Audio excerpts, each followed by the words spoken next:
नमस्ते,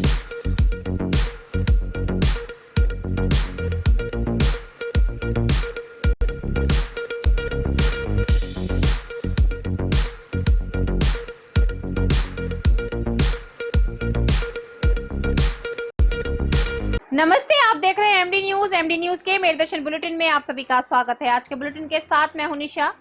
जैसा कि मैं आपको समय समय पर बता रही हूं कि योगा सप्ताह चल रहा है और योगा के माध्यम से हम अपनी बीमारियों को दूर कर सकते हैं। जी हां, मैं लगातार आपको मेरदर्शन चैनल के माध्यम से दिखा रही हूं कि योगा बहुत सी बीमारियों को दूर करने में जहां सफल है, तो वहीं मैं आपको बताती चलूं। आज मैं आपको योगा से इतनी अच्छी चीजें दिखाने वाली हूं आगे खबरों में कि जो चौधरी चरण सिंह विश्वविद्यालय और क्रीड़ा भारती के संयुक्त तत्वाधान में एक कार्यक्रम का आयोजन किया जा रहा है, जिसमें योगाभ्यास कराया जा रहा है। और योगाभ्यास से आपने सुना होगा कि पहले कहा जाता था कि तृतीय जो इंद्रिय होती है उसको जागृत करना। जी हाँ, आज वही सब चीजों की जानकारी मैं आपको मेरदर्शन चैनल के माध्यम से दूंगी कि योगाभ्यास के कार्यक्रम में किस तरीके से तृतीयेंद्रिय जागृत करने का तरीका बताया जा रहा है और किस तरीके से हम आंखें बंद करके भी सभी चीजों को महसूस कर सकते हैं, सब चीजों को पहचान सकते हैं।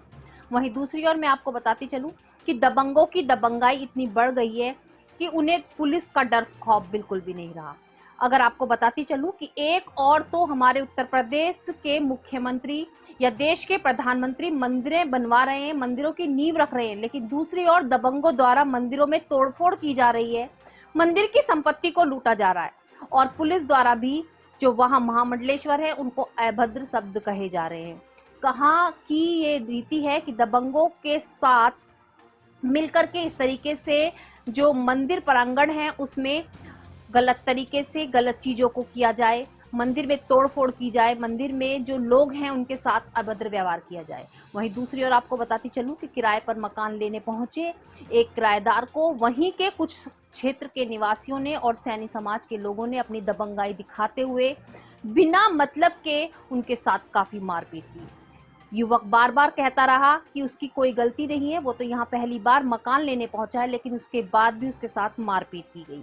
वहीं दूसरी ओर मैं आपको बताती चलूं कि चोर बदमाशों के हौसले भी इतने बुलंद हो चुके हैं कि घर में घुसकर वारदात को अंजाम दे रहे हैं।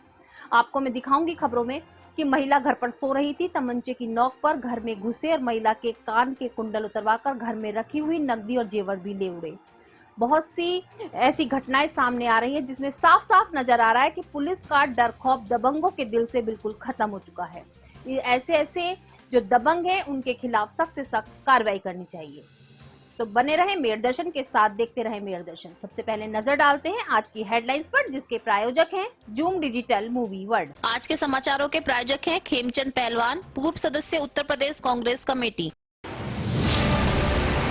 थाना लिसाड़ी गेट क्षेत्र में जामुन तोड़ने के लिए पेड़ पर चढ़ा 11 वर्षीय मासूम, करंट लगने से हुई मौत, गिरा नाले में, साथ गए दोस्त छोड़कर हुए फरार। अगले दिन परिजनों को दी सूचना, परिजनों ने थाने में दी तहरीर। मौके पर पहुंची पुलिस, नाले से निकाल शव पोस्टमार्टम के लिए भेजा, लगी जांच में। क्रीड़ा भारती व चौधरी चरण सिंह विश्वविद्यालय के संयुक्त तत्वाधान में चल रहे योगाभ्यास में आयोजित मिड ब्रेन एक्टिवेशन के प्रस्तुतिकरण कार्यक्रम में योगा के विषय में सभी ने रखे अपने अपने विचार, सभी ने एक दूसरे को किया जागरूक। कार्यक्रम में आचार्य करमवीर के सानिध्य में प्रशिक्षित बालकों ने अपनी आंख पर पट्टी बांधकर पढ़ी पुस्तक व रंगों की पहचान।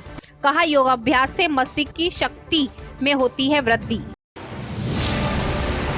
सरकार की अग्निपथ स्कीम का लगातार अहिंसात्मक तरीके से राष्ट्रीय लोकदल के राष्ट्रीय प्रवक्ता रोहित झाकड़ कर रहे विरोध। भारत बंद को समर्थन करने के लिए भी बना रहे थे योजना। पुलिस ने रोहित झाकड़ को उनके घर में ही किया नजरबंद। प्रवक्ता ने कहा, अहिंसात्मक तरीके से विरोध रहेगा जारी।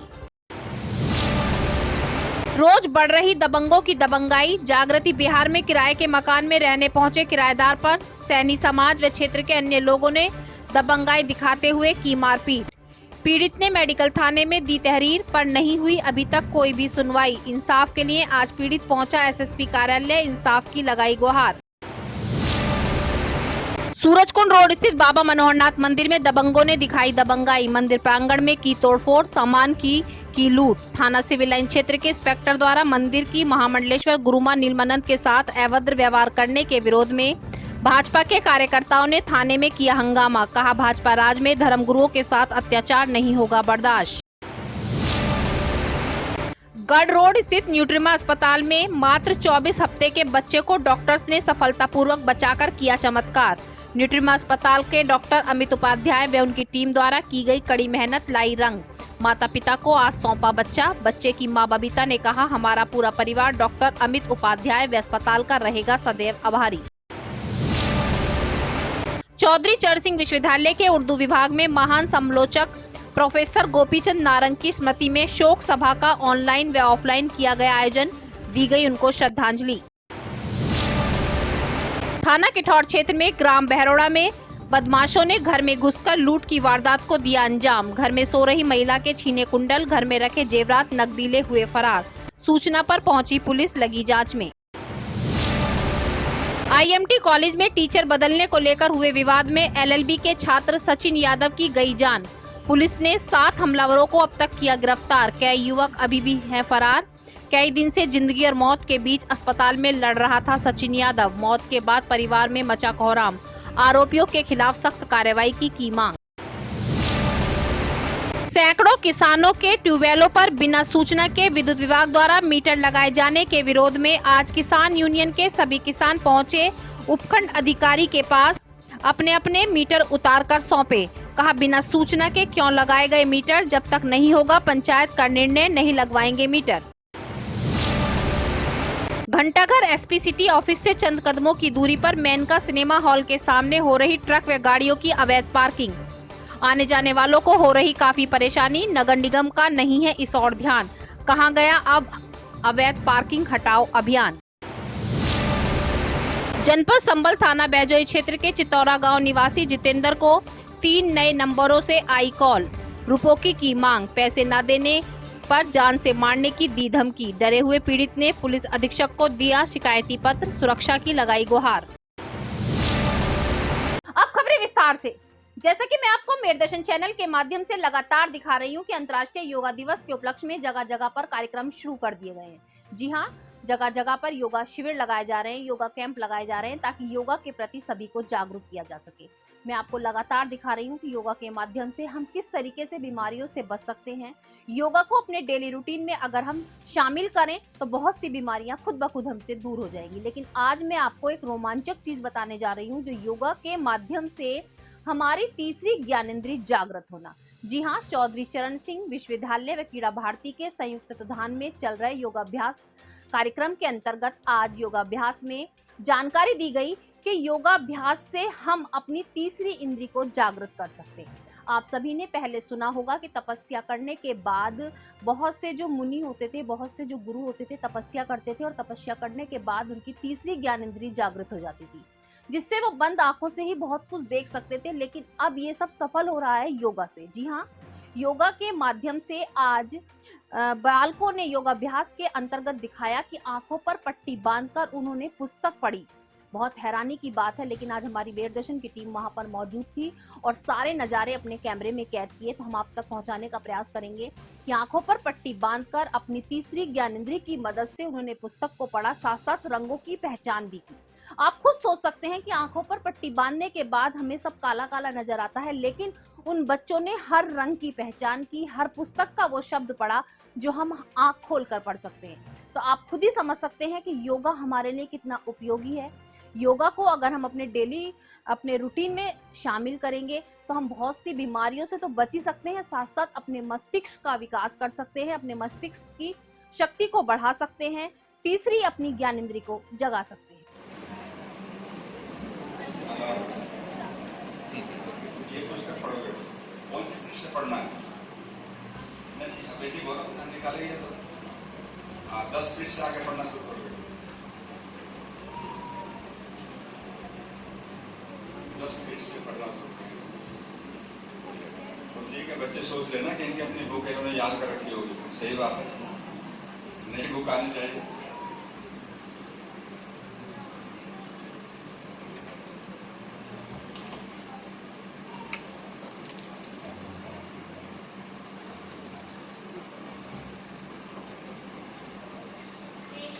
बचपन में इतवार की सुबह क्या क्या काम करती थी? बताऊंगी। एक हमारे समय और तुम्हारे समय में कितनी दूरी हो चुकी है। हम एक गुजराती है, मराठी है, तो बच्चे को पढ़ सकते हैं।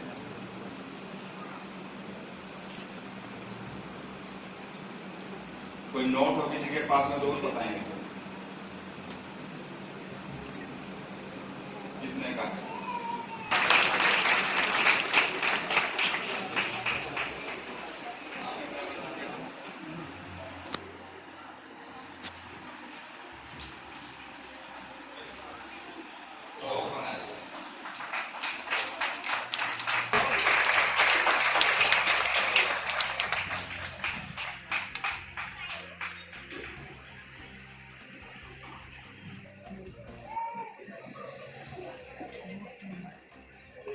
नंबर 530027।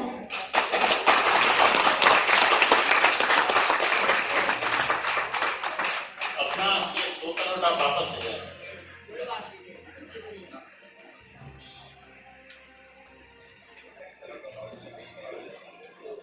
देख के बताओ। White, pink, green, blue type. नीचे वाला व्हाइट। और कोई भी मिक्स कलर हो ना, जो अच्छे कई कलर होते हैं। दिया आपका हार्दिक आभार, धन्यवाद। माननीय प्रति कुलपति जी, आप हमारे बीच आई, आपने आशीर्वाद में कुलपति महोदया अपने व्यस्ततम समय में से आपने समय निकाला।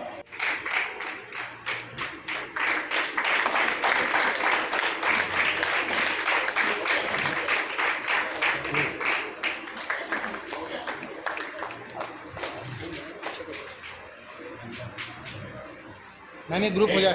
थोड़ा बच्चों थोड़ा पास आ जाओ। मैम आप भी थोड़ा बच्चे थोड़ा पास हो जाओ बिल्कुल। बस इधर देखिए बच्चों। यस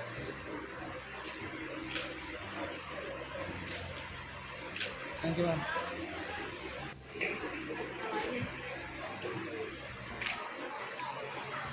बहुत बहुत धन्यवाद। मैं कुलसचिव पिछले 8 वर्षों से हम सभी का मार्गदर्शन करते रहे हैं और आज आपके सानिध्य में जो इन बच्चों ने हम सभी के एक तरीके से कहिए कि मस्तिष्क को जागृत करने का काम किया है कि देखिए, आज जो ये कार्यक्रम बच्चों ने यहाँ पर दिखाया, ये मिड ब्रेन, हम आंखें बंद करके कैसे पढ़ सकते हैं। सारी चीज़ें हमारे मस्तिष्क के अंदर होती हैं। जो आज तक हमने पढ़ा, सुना, देखा, वो सारे हमारे मस्तिष्क के अंदर है। तो उसको हम आंखों को बंद करके भी पढ़ सकते हैं, देख सकते हैं। उसमें आवश्यकता है एकाग्रता की। जितना भी हम एकाग्र हो जाएंगे, उतना ही हमें प्रत्यक्ष दिखाई देने लगेगा। हम पुस्तक भी पढ़ सकते हैं, कोई भी चीज़ देख करके बता सकते हैं। कितने भी कलर हैं, हम उसको छू करके बता सकते हैं, सामने देख करके बता सकते हैं। तो एक ये कला है मेडिटेशन के द्वारा, तो योग से ही संभव है। तो योग में बहुत कुछ छुपा हुआ है, लेकिन हमने भी इसको खोजा नहीं है, उसको खोजना बाकी है। तो जो भी आज आपने यहाँ पर देखा, बच्चों ने कलर आपको बताए या पुस्तक को पढ़ कर के दिखाया, लिख कर के दिखाया, लाइन टू लाइन लिखते हैं, कोई भी अक्षर इधर उधर नहीं होता। तो ये सब कला योग से ही संबंधित है। तो मैं चाहूँगा हमारे जितने भी युवा भाई और बहनें हैं, बच्चे हैं, वो सब इस विधा को जान करके और इसको अपनाएं और आगे बढ़ें। इसके करने से मेमोरी शार्प हो जाती है। हमारे इन बच्चों को लगभग 5 ग्रंथ याद हैं छोटी सी उम्र में। तो ये सब योग का ही परिणाम है और मेडिटेशन के द्वारा हम मेमोरी को इतनी शार्प कर लेते हैं कि जो भी देखेंगे, जो भी पढ़ेंगे, वही सब हमको याद हो जाएगा। गुरुकुल कौन सा गुरुजी? हाँ, ये हमारा गुरुकुल है कन्याओं का ऋषि का कुलम। ये सहारनपुर में पड़ता है और वहाँ पर ये विधिवत शिक्षा बच्चियों को दी जाती है। गुरुकुल आपका नाम क्या है? आपका पूरा नाम? हाँ, मेरा नाम स्वामी कर्मवीर है और हम उस संस्था को चलाते हैं जिसमें काफ़ी बच्चे हैं और वो प्रतिदिन पढ़ करके इन सब विधाओं को सीखते हैं और अपने व्यवहार में लेकर आते हैं। जैसा कि मैं मेरदर्शन चैनल के माध्यम से आपको लगातार बता रही हूँ कि चोर बदमाशों के हौसले कितने बुलंद हो गए हैं कि पुलिस का डर खौफ उनके अंदर से बिल्कुल खत्म हो चुका है। वहीं मैं आपको आज भी बताती चलूं, थाना किठौर क्षेत्र के बहरोड गांव से आज एक घटना सामने आई कि बदमाशों ने घर में घुसकर सोती हुई महिला के कान पर तमंचा रख के उसके कानों के कुंडल तो छीने, साथ साथ घर में रखी हुई नकदी और जेवर भी ले उड़े। मौके पर पुलिस पहुंची, पुलिस जांच में लगी हुई है। महिला का बताना है कि वो घर में अकेली थी, सो रही थी, तभी अचानक से घर में कुछ लोग घुसे और उसके कान पर बंदूक रखकर उससे कानों के कुंडल छीने, साथ साथ घर में रखी हुई लाखों की ज्वेलरी और नकदी भी ले उड़े।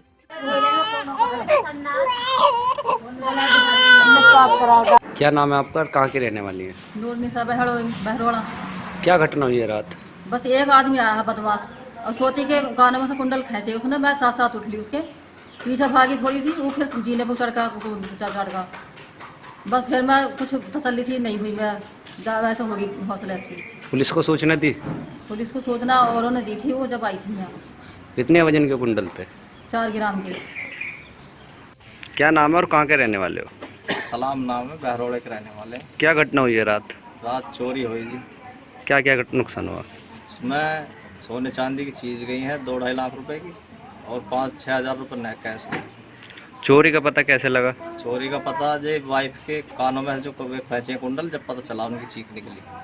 तो इसमें आपने तहरीर दी? नहीं तहरीर दी है जी थाने में किठौर।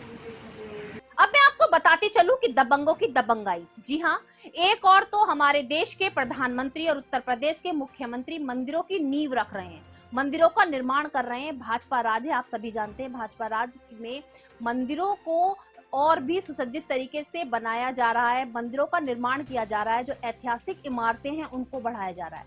लेकिन आपको आज मैं घटना बताती चलूं कि मंदिरों में दबंग अपनी दबंगाई दिखाने से बाज नहीं आ रहे। जी हाँ, सूरजकुंड रोड स्थित ऐतिहासिक बाबा मनोहरनाथ मंदिर में आज कुछ दबंग पहुंचे और दबंगों ने अपनी दबंगाई दिखाते हुए मंदिर प्रांगण में लगी हुई जो रेलिंग थी उसके तोड़ फोड़ कर उसको अपने साथ ले गए। रोकने का जब प्रयास किया गया तो मंदिर में जो भी कार्यकर्ता थे उनके साथ अभद्र व्यवहार किया गया। बात यहीं खत्म नहीं हो जाती। जी हाँ, जहां एक और धर्म गुरुओं का सम्मान करना हमें सिखाया जाता है और एक और धर्म गुरुओं को कहा जाता है कि बहुत ही सम्मानित व्यक्ति हैं। थाना सिविल लाइन क्षेत्र के इंस्पेक्टर द्वारा मंदिर की महामंडलेश्वर गुरुमान नीलमनंद के साथ भी अभद्र व्यवहार किया गया। अभद्र व्यवहार करने के विरोध में आज भाजपा के सभी कार्यकर्ता थाने में पहुंचे और जमकर विरोध किया, धरना प्रदर्शन किया और कहा कि भाजपा सरकार के राज में धर्म गुरुओं के साथ अत्याचार बर्दाश्त नहीं किया जाएगा, अभद्र व्यवहार बर्दाश्त नहीं किया जाएगा। तो मैं भी यही कहना चाहती हूँ मेरदर्शन चैनल के माध्यम से कि एक और तो मंदिरों का निर्माण किया जा रहा है, मंदिरों की नींव रखी जा रही। मंदिर किसी की संपत्ति नहीं है, मंदिर तो सभी का घर है, वहां बड़ा छोटा गरीब अमीर सभी आ जा सकते हैं। लेकिन कुछ दबंग अपनी दबंगाई दिखाने से बाज नहीं आ रहे और मंदिर संपत्ति पर कब्जा करने पर लगे हुए हैं। वहीं दूसरी ओर मैं आपको बताती चलूं कि दबंगों की दबंगाई इतनी बढ़ चुकी है कि जागृति बिहार में किराए पर कमरा लिया एक किराएदार ने और अपना सामान लेकर जैसे ही गाड़ी वहां पर क्षेत्र में पहुंची तभी कुछ घर से कुछ कदमों की दूरी पर उस किराएदार के साथ मारपीट शुरू कर दी गई। मारपीट का विरोध करने पर उसने पूछताछ की तो कहा कि पुलिस का खबरी उसको बताया गया। उसने कहा कि वो पहली बार ही वहां पर आया है, किराए पर रहने के लिए सामान लेकर आया है, उसके छोटे छोटे बच्चे उसके साथ हैं, लेकिन उसके बाद भी उसके साथ अत्याचार होता रहा। उसने मेडिकल थाने में कंप्लेंट कराई लेकिन पुलिस द्वारा अभी तक कोई भी कार्रवाई नहीं की गई। पीड़ित व्यक्ति का कहना है कि उसको अभद्र तरीके से गालियां भी दी गई, गाली गलौज की गई और वो उन व्यक्तियों को जानता भी नहीं, केवल उन्होंने अपनी दबंगाई दिखाते हुए उसके साथ काफी मारपीट की। आज एसएसपी कार्यालय पहुंचकर इंसाफ की गुहार लगाई। मैं परसों जागृति बिहार सेक्टर 11 में कमरा लिया था किराए पे भैया। वहाँ पे जैसे ही सामान उतारा तो वहाँ पे कई सारे लड़के खड़े थे, 3-4 फ्लैट से उल्ली तरफ ही। कहने लगे ये पुलिस का मुखबर आया यहाँ पे, गंदी गंदी गाली देने लगे तुरंत। मैंने कहा भैया मैं कौन सा तुम्हारी मुखबरी करने आया, मैं तो आज कमरा लेने आया, मेरे छोटे छोटे बच्चे बगा मैं चाय का कार्य करता हूँ। पहली बार मैंने कमरा लिया, उन्होंने मेरे साथ जाते ही मार पिटाई चालू कर दी भैया। कुछ नहीं सुना उन्होंने, एकदम से मार पिटाई चालू कर दी। ये सैनी समाज के लोग थे, मैं दिल्ली समाज से हूँ। उन्हें पता था इस बात का, जाति सूचक शब्द कह रहे थे कि तेरी लड़कियों को बिठा के ले जाएंगे।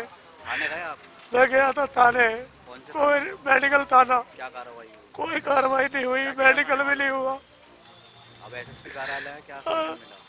अभी साहब तो थे नहीं यहाँ पे, मेडिकल के लिए कहा है कि मेडिकल कराने जाएंगे।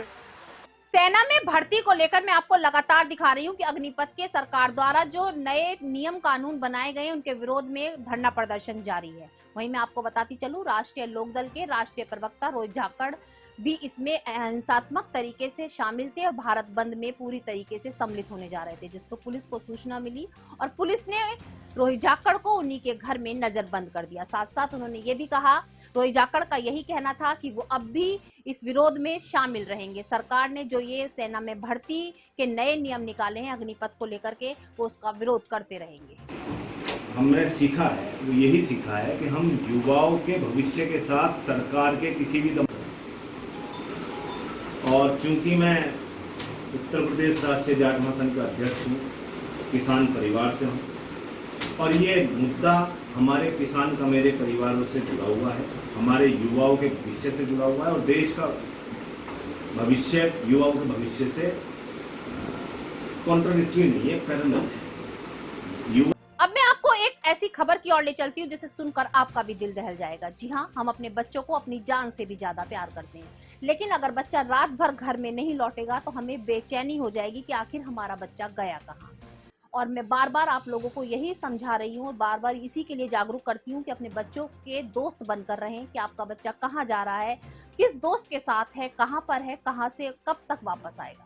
लेकिन उसके बाद भी कुछ माता पिता की लापरवाही कह सकते हैं या बच्चों की लापरवाही कह सकते हैं, जिसके कारण से इतनी बड़ी घटनाएं सामने आती हैं। आज भी मैं आपको बताती चलूं, अपने दोस्तों के साथ 11 वर्षीय मासूम घर से निकला और रविवार को घर से निकलने के बाद जामुन के पेड़ से जामुन तोड़ने लगा। अचानक से पेड़ के ऊपर से हाई टेंशन तार जाने के कारण बच्चे को करंट लगा और करंट लगने के बाद बच्चा नाले में गिर गया। उसके साथ गए हुए उसके साथी नाले में गिरा, उसको देखकर वहीं से छोड़कर भाग आए। लेकिन मैं आपको पूरी घटना बताती चलूं, बच्चे घर जाकर सो गए और बिल्कुल भी किसी को सूचना नहीं दी। अचानक से ना जाने सोमवार में बच्चों का जमीर कैसे जगा, उन्होंने जो बच्चा नाले में गिरा था उसके परिवारजनों को सूचना दी। मौके पर जब परिवारजन पहुंचे, पुलिस पहुंची तो बच्चे के शव को नाले से निकाला गया, पोस्टमार्टम के लिए भेजा गया। लेकिन आप खुद देख सकते हैं कि थोड़ी सी लापरवाही कितने बड़ी वारदात को अंजाम दे गई। अगर बच्चे को समय रहते निकाल लिया जाता तो शायद आज बच्चा जिंदा हो सकता था, या बच्चों पर हम ध्यान रखते तो बच्चा पेड़ पर न चढ़ता।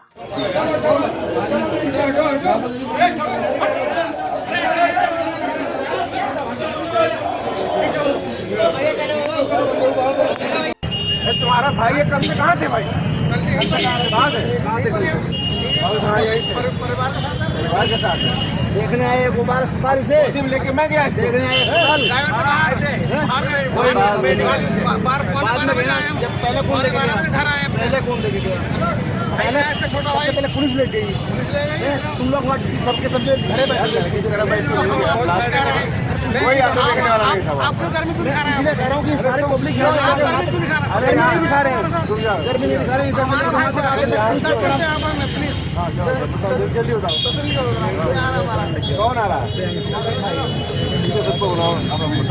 विद्युत विभाग द्वारा किसानों के ट्यूबवेलों पर मीटर लगा दिए गए, जिसके विरोध में आज भारतीय किसान यूनियन के सभी किसान उपखंड अधिकारी से मिले और अपने ट्यूबवेल से मीटर उतारकर उनको सौंपे। उन्होंने कहा कि जब तक पंचायत में निर्णय नहीं लिया जाएगा तब तक कोई भी किसान अपनी ट्यूबवेल पर मीटर नहीं लगवाएगा।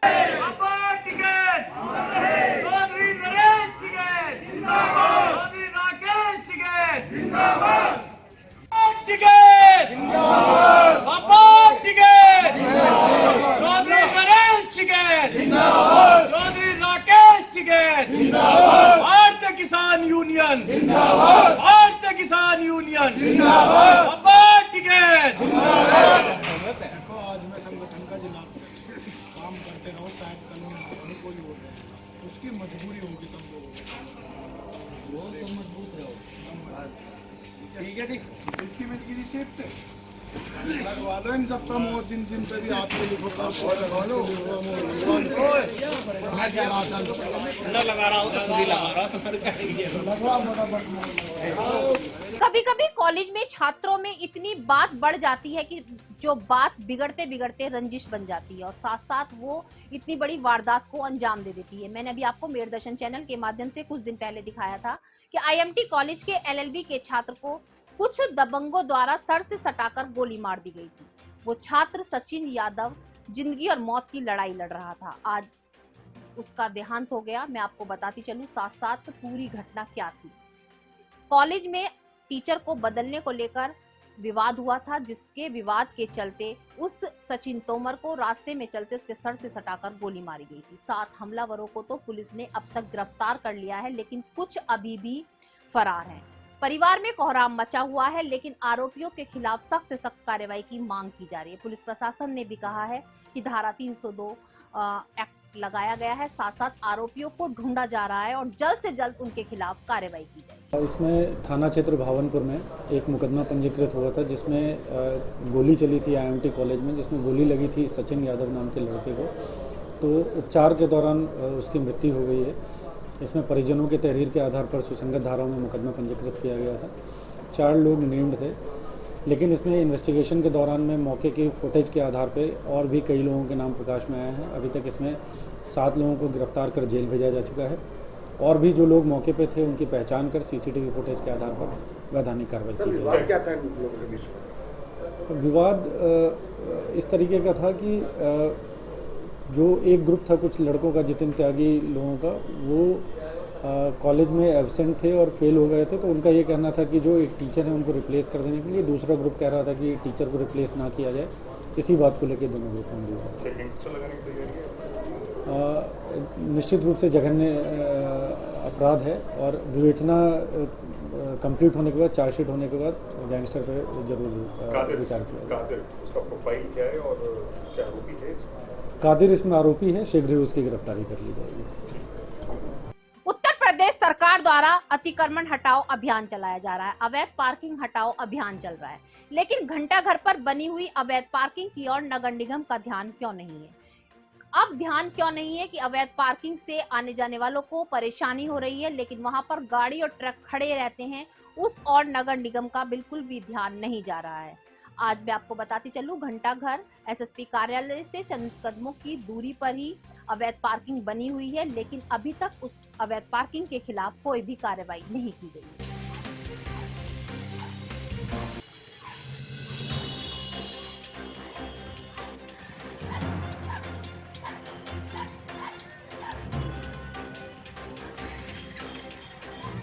अब मैं आपको बताती चलूं, चौधरी चरण सिंह विश्वविद्यालय के उर्दू विभाग में आज समालोचक महान गोपीचंद नारंग की स्मृति में एक शोक सभा का आयोजन किया गया। जी हां, ऑनलाइन और ऑफलाइन दोनों तरीके से शोक सभा का आयोजन किया गया, जिसमें आज उनको श्रद्धांजलि दी। शुक्रिया अदा करता हूं कि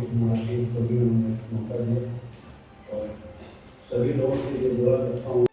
हमारे बाद हमारी महफिल में इसके अफसाने बयां होंगे, बहारें हमको ढूंढेगी, न जाने हम कहाँ होंगे। यकीनन दुख की एक बलूचिस्तान के एक छोटा सा कस्बा जिसमें आपकी विलादत हुई और उनके जो पहले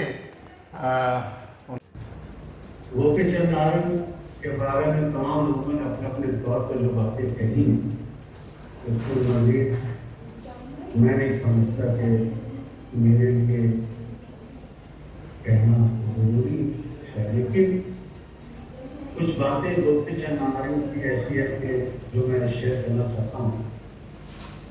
सोहन राय साहब के आते हैं, गीत गाते थे, गीत लिखते थे। तो गोपीचंद नारंग के साथ जो हमारी गुफ्तगू होती थी, उसमें हम गाय बगाए सवाल करते थे। शोबे उर्दू ने जो ताज़ियाती जलसा यहाँ पर रखा है, डिपार्टमेंट उर्दू ने चौधरी चरण सिंह यूनिवर्सिटी में काबिल मुबारकबाद हैं कि उस अजीम शख्सियत को जिसने उर्दू की हमेशा पूरी ज़िंदगी खिदमत की है और उर्दू की बका के लिए, उर्दू की जो तरक्की के लिए, उसकी बुलंदी के लिए काम किया है, वो उनका हक़ है।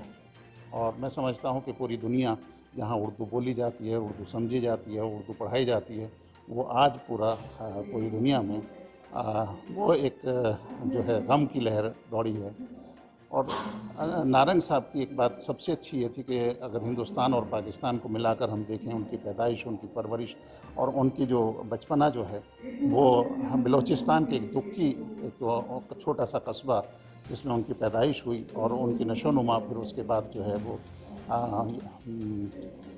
यूसुफ खैल एक जगह है जहाँ पर उनकी इब्तदाई तालीम जो है वो हुई वहाँ पर, और उसके बाद हिंदुस्तान तशरीफ़ लाए और हिंदुस्तान आने के बाद में दिल्ली यूनिवर्सिटी और पंजाब और दीगर और दूसरे इदारों से उन्होंने तालीम हासिल की। इसके बाद उन्हीं इदारों में उन्होंने दर्स व तदरीस के फ़राइज़ भी अंजाम दिए और यकीनन जो उनके शागिर्द हैं वो पूरी दुनिया में कहीं भी अगर उर्दू का है तो वो यकीनन वो उस जगह पर हैं। तो ये उनकी एक ख़ासियत थी और उनका इतना बड़ा नाम था जो हिंदुस्तान के जो एजाज़ात मेरे ख़्याल से जो भी उर्दू अदब की दुनिया से होंगे वो उन सब को मिल चुका था और पाकिस्तान और बैरूनी ममालिक से भी उनको बहुत से एजाज़ात से नवाजा गया। और उनकी जो अब जो अदबी खिदमात की अगर बात की जाए तो वो एक नाक़िद की हैसियत से, एक साफ़ी की हैसियत से, एक उर्दू की जो जितनी भी असनाफ हैं जामे सिफ़ात की शख्सियत थी वो। हज़रत गोपीचंद नारंग की याद में एक ताज़गी जलसे का एहतमाम किया गया है। वो एहतमाम शोबे उर्दू और आइशा के मुश्तरक एहतमाम में हुआ है, जिसकी सदारत मोहतरम आरिफ नकवी जनवरी फरमा रहे हैं और इसमें हिंदुस्तान के मुख्तलिफ इदारों से, हिंदुस्तान के कोने कोने से और हिंदुस्तान के बाहर के कई मुल्कों से जैसे जर्मनी, यूके, लंदन और मिस्र और पाकिस्तान और मुख्तलिफ ममालिक के लोग इसमें जुड़े हुए और अपना ख्याल जाहिर कर रहे हैं। प्रोफेसर नारंग का अचानक हमारे दरमियान से चले जाना बहुत बड़ा नुकसान है हमारा, और उस नुकसान की भरपाई सदियों शायद ना हो, लेकिन हमें उम्मीद रखनी चाहिए कि नारंग साहब ने जो काम हमारे दरमियान छोड़े हैं उन कामों को आगे बढ़ाने, उनको समझने और समझाने की ज़रूरत है। और ये काम बहुत बेहतर तौर पे वो यूनिवर्सिटी और कॉलेज कर सकते हैं जहाँ उर्दू है, जहाँ उर्दू का परचम बुलंद है। नारंग साहब हमारी मुश्तरका तहजीब की अलामत थे। उन्होंने हिंदू होते हुए भी उर्दू को अपनाया और उर्दू को एज ए ज़बान मज़हब के तौर पर नहीं अपनाया। वो कहते थे कि ज़बान का कोई मज़हब नहीं होता, ज़बान का समाज होता है। तो हर ज़बान का अपना एक समाज है, उस समाज के कुछ आदाब होते हैं। उन आदाब को अगर देखना हो तो नारंग साहब की ज़िंदगी पढ़िए, नारंग साहब को पढ़िए। नारंग साहब के अंदर उर्दू रची बसी थी, उनके अंदर उतरी हुई थी।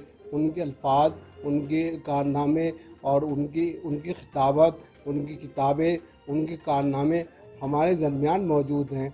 उनसे ही हमें रोशनी मिलेगी और हम आगे बढ़ते रहेंगे।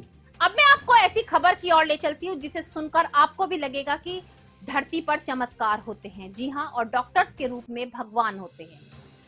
15 मार्च को एक बच्चे का जन्म हुआ था 24 हफ्ते में। जी हाँ, आप सुनकर हैरान होंगे कि 24 हफ्ते का बच्चा जो जन्म लिया था, लेकिन वो थोड़ा सा पूर्ण रूप से विकसित नहीं हो पाया था, उसकी ठीक से धड़कन भी नहीं चल रही थी। लेकिन न्यूट्रिमा अस्पताल के डॉक्टर अमित उपाध्याय और उनकी टीम ने चमत्कार कर दिया। उनकी मेहनत रंग लाई और आज वो बच्चा स्वस्थ है। मैं आपको बताती चलूं, आज प्रेस वार्ता के माध्यम से पूरी जानकारी दी गई कि 15 मार्च को जो बच्चा हुआ था वो 24 हफ्ते का था और उसका वजन केवल 500 ग्राम था। बच्चा काफी वीक था, ठीक से सांस नहीं ले पा रहा था, उसके लंग्स प्रॉब्लम थी, उसको सांस की प्रॉब्लम थी, उसको माइंड में भी प्रॉब्लम थी, जिसका सुरक्षित ऑपरेशन करके, हर चीज का ऑपरेशन करके, मस्तिष्क भी अपूर्ण रूप से सही है, उसको आंखों की भी प्रॉब्लम थी जो अपूर्ण रूप से सही है। बच्चे को आज उसकी माँ के पास सौंपा गया। माता पिता बच्चे को पाकर काफी खुश थे। बच्चा 24 हफ्ते का था। एक तरीके से आप खुद सोच सकते हैं, चमत्कार था कि 24 हफ्ते का बच्चा जन्म ले और उसके बाद सुरक्षित अपनी माँ की गोद में आज वो खेल रहा था। न्यूट्रिमा अस्पताल के डॉक्टर अमित उपाध्याय और उनकी पूरी टीम ने वाकई में ही चमत्कार किया है। जो हम केवल सुनते थे या केवल किताबों में पढ़ते थे कि ऐसा जो चमत्कार है हो भी सकता है, लेकिन आज वो वाकई में ही हमारे मेरठ में चमत्कार हुआ। जब बच्चे को उसकी मां को सौंपा गया तो भावुक मां ने कहा कि न्यूट्रिमा अस्पताल के डॉक्टर्स अमित उपाध्याय वे उनकी पूरी टीम का वो आभार व्यक्त करती हैं और उनको सदैव याद रखेंगी, क्योंकि उन्होंने वो चमत्कार किया है कि उनका बच्चा उनकी गोद में दिया। इसका पूरा श्रेय तो डॉक्टर्स की टीम को ही जाता है। मेरे फादर को ज़्यादा, इन्होंने बहुत मेहनत करी इस बच्चे के लिए, ये बच्चा बचे। डेली मुझे यहाँ लाना, डॉक्टर अमित सर का तो सबसे ज़्यादा है। इन्होंने एकदम फैमिली की तरह हमें ट्रीट करा। कभी ये नहीं फील होने दिया कि मतलब आप पेशेंट को लेकर आए हैं, हमेशा फैमिली की तरह हमारा वेलकम किया सर ने और बच्चे को बहुत अच्छे से ट्रीट करा। कभी नाइट में 11:30 बजे भी अगर बच्चे की ज़रूरत है डॉक्टर की तो डॉक्टर साहब वहाँ पे थे। कितनी खुशी है इस बच्चे को लेकर? बहुत खुशी है। तो आप कैसा महसूस कर रहे हैं? बहुत अच्छा महसूस। बच्चा जो है कुल 500 ग्राम पे 24 हफ्ते पे ही पैदा हो गया था और एकदम से डिलीवर कर गया बिकॉज बच्चेदानी में कोई प्रॉब्लम आ गई थी और पैदा होते ही ये नर्सरी के अंदर आ गया और इनिशियली उसको काफ़ी वेंटिलेटर की रिक्वायरमेंट पड़ी थी, इंक्यूबेटर में रखना पड़ा और लंग्स इसके बिल्कुल विकसित नहीं थे, आंतें बहुत ख़राब थीं, दूध नहीं झेल पा रहा था। तो इन सब के लिए बहुत स्पेशलाइज्ड ट्रीटमेंट चला, वेंटिलेटर चला, पेरेंटल न्यूट्रिशन इनको लगातार दिया गया और ग्रेजुअली 1-1.5 महीने पे आके थोड़ी सी बच्चे में जान आई और उसके बाद हमें भी लगना शुरू हुआ कि अब इसके अंदर उम्मीद बढ़ती चली जाएगी और आई थिंक ये एक मील का पत्थर है मेरठ जैसे शहर के लिए, यूपी में इतने कम समय का बच्चे का बचना, इतने और पूरा इंटैक्ट होके बचना, इसमें कोई ब्रेन में दिक्कत नहीं है, आईज़ में कोई दिक्कत नहीं, आईज़ की पहले प्रॉब्लम थी अब उसका भी ऑपरेशन हो गया, आंतों में दिक्कत थी उसका भी ऑपरेशन करना पड़ा। सो बहुत सारी विपरीत परिस्थितियों में से बच्चा निकल के आया है और उन सब के बाद अब बच्चे में कोई दिक्कत नहीं है, ब्रेन वाइज भी अल्ट्रासाउंड इसका बिल्कुल नॉर्मल है, कोई ब्लीडिंग नहीं है, आइज़, हेयरिंग, इंटेस्टाइन, अब सब ऑर्गन इसके एक नॉर्मल बच्चे की तरह काम करने लगे हैं। अब नजर डालते हैं जिला संबल की खबरों पर। जैसा कि मैं आपको मेरदर्शन चैनल के माध्यम से हमेशा जागरूक करती हूँ कि किसी भी तरीके से फोन कॉल आने पर अननोन नंबर पर जिसे आप नहीं जानते हैं किसी भी तरीके का पैसे का लेन देन ना करें, कोई भी अपनी पर्सनल जानकारी उससे शेयर ना करें और कभी कभी यही अच्छाई हमारे काम आ जाती है, यही जागरूकता हमारे काम आ जाती है। जी हाँ, आज मैं आपको बताती चलूं, जिला संबल बहजोई क्षेत्र के ग्राम चित्तौड़ा निवासी एक व्यक्ति को 3 अलग अलग नए नंबरों से पैसे की मांग को लेकर के कॉल आ रही थी, लेकिन उस व्यक्ति ने समझदारी दिखाते हुए पैसे देने से मना कर दिया। जब पैसे देने से मना किया तो उसको जान से मारने की धमकी दी जा रही थी। वो व्यक्ति घबरा तो गया, लेकिन घबराकर उसने सूझबूझ का काम करते हुए पुलिस अधीक्षक को तहरीर दी और अपनी जान की हिफाजत करने की गुहार भी लगाई। लेकिन आप सोच सकते हैं कि अगर वो व्यक्ति समझदारी से काम नहीं लेता तो पैसे दे भी सकता था। जी हाँ, ये भूल चूक कई बार हो जाती है कि हम सोचते हैं शायद हमारा कोई रिलेटिव है या हमारा कोई जानकार है, परेशानी में हमसे पैसे मांग रहा होगा।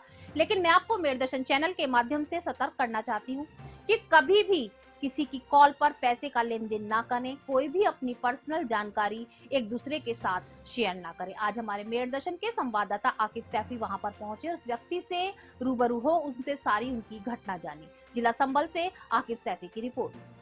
जी, मेरा नाम जितेंद्र राणा है और मैं ग्राम चित्तौड़ा का रहने वाला हूँ।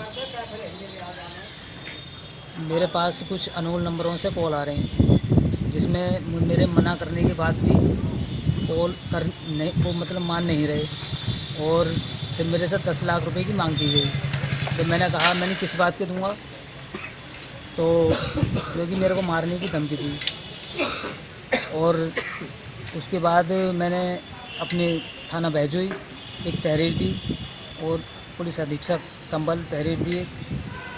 तो आप क्या चाहते हैं? बस मैं सुरक्षित रहूँ। आज के मेरदर्शन बुलेटिन में बस इतना ही। तेज और ताजा खबरें जानने के लिए देखते रहिए मेरदर्शन। यदि आप भी हमारे साथ जुड़ना चाहते हैं या स्पेशल बुलेटिन बनवाना चाहते हैं तो नीचे दिए गए नंबर पर संपर्क करें और सब्सक्राइब करें MD न्यूज मेरठ।